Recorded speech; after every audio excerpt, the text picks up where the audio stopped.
بسم اللہ الرحمن الرحیم۔ السلام علیکم۔ کتاب الروضہ میں حضرت امام صادق سے روایت ہے کہ بنی اسرائیل میں ایک شخص تھا جس نے کبھی دنیا کا لالچ نہیں کیا تھا اور کسی ناجائز کام سے اپنے ہاتھ نہیں رنگے تھے۔ شیطان نے آواز دے کر اپنے پورے لشکر کو اپنے پاس بلایا اور پوچھا، تم میں سے کون اس شخص کو دھوکہ دے سکتا ہے؟ ایک بولا، اسے میرے سپرد کر دے۔ شیطان نے پوچھا، تو اسے کس طریقے سے گمراہ کرے گا؟ وہ بولا، عورتوں کے ذریعے سے۔ شیطان کہنے لگا، تو اس کام کا اہل نہیں ہے۔ اس شخص نے عورتوں کو نہیں آزمایا ہے اور ان کا مزہ ہی نہیں چکھا ہے۔ ایک اور شیطان نے کہا، میں اسے شراب خوری اور عیاشی کے طریقے سے بہکاؤں گا۔ شیطان نے کہا، تو بھی اس کام کا اہل نہیں ہے کیونکہ وہ ان باتوں کی طرف مائل نہیں ہے۔ ایک اور شیطان کے چیلے نے کہا، اسے اچھے سلوک اور اچھے عمل کے ذریعے سے گمراہ کروں گا۔ شیطان نے کہا، تو اس کام کا اہل ہے۔ وہ شیطان بچہ اس جگہ گیا جہاں وہ عبادت گزار عبادت میں مشغول تھا اور اس کے برابر کھڑا ہو کر نماز پڑھنے لگا۔ وہ عابد سو جاتا تھا لیکن شیطان بچہ نہیں سوتا تھا بلکہ نماز میں ہی لگا رہتا تھا۔ وہ شخص تھک کر آرام کرنے لگتا تھا لیکن شیطان آرام نہیں کرتا تھا بلکہ لگاتار عبادت کیے جاتا تھا۔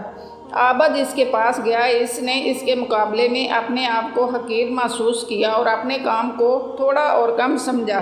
اس سے کہنے لگا، اے خدا کے بندے، اس قدر نماز پڑھنے کی تجھے کس چیز سے طاقت حاصل ہوئی ہے؟ شیطان بچے نے اسے جواب نہیں دیا۔ اس نے پھر سوال کیا، اس نے پھر جواب نہیں دیا۔ اس نے تیسری بار پھر پوچھا تو اس نے اس مرتبہ اسے جواب دیا، اے خدا کے بندے، تم سچ کہتے ہو، میں نے ایک گناہ کیا تھا پھر اس سے توبہ کر لی۔ اب جب بھی مجھے وہ گناہ یاد آتا ہے مجھے نماز کی طاقت آ جاتی ہے۔ اس نے پوچھا، مجھے بھی بتا کہ تو نے کیا گناہ کیا ہے تاکہ میں بھی کروں جس سے نماز کی قوت حاصل کروں۔ اس نے کہا، شہر میں جا کر فلاں نام کی بدکار عورت کو تلاش کر اور اسے 2 درہم دے کر اس سے اپنی خواہش پوری کر۔ وہ بولا، میں 2 درہم کہاں سے لاؤں؟ میں تو یہ بھی نہیں جانتا کہ 2 درہم کیا ہوتے ہیں۔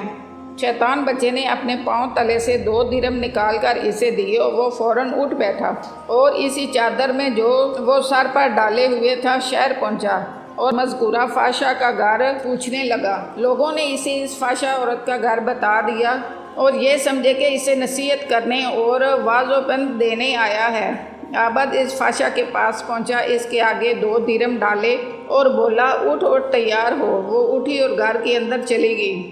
وہاں عابد سے کہنے لگی، تمہاری وضع قطع ایسی ہے کہ تمہاری اس وضع کا کوئی شخص مجھ جیسی بدکار عورت کے پاس نہیں آتا۔ مجھ سے اپنا حال تو کہو۔ اس عابد نے اپنا مقصد بیان کیا۔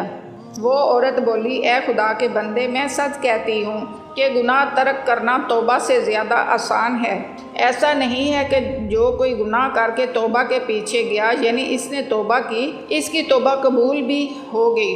معلوم ہوتا ہے کہ تیرا رہنما کوئی شیطان ہے جس نے انسان کی شکل اختیار کر لی ہے۔ تو اپنے مقام کو واپس جا کر دیکھ، وہاں تجھے کچھ بھی نہیں ملے گا۔ عابد پلٹ کر چلا گیا اور وہ عورت بھی اسی رات کو مر گئی۔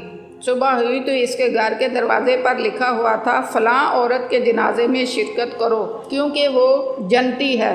سب لوگ شک میں پڑ گئے۔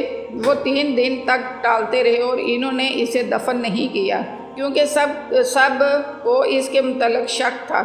خدا نے اپنے ایک پیغمبر کو، جنہیں میں موسیٰ بن عمران جانتا ہوں، وحی کی کہ فلاں عورت کے جنازے پر جا کر نماز پڑھو اور لوگوں کو بھی حکم دو کہ وہ اس پر نماز پڑھیں کیونکہ میں نے اسے بخش دیا ہے اور بہشت اس کے لیے واجب کر دی ہے، اور اس کی وجہ یہ ہے کہ اس نے میرے فلاں بندے کو گناہ سے منع کیا تھا۔ جزاک اللہ۔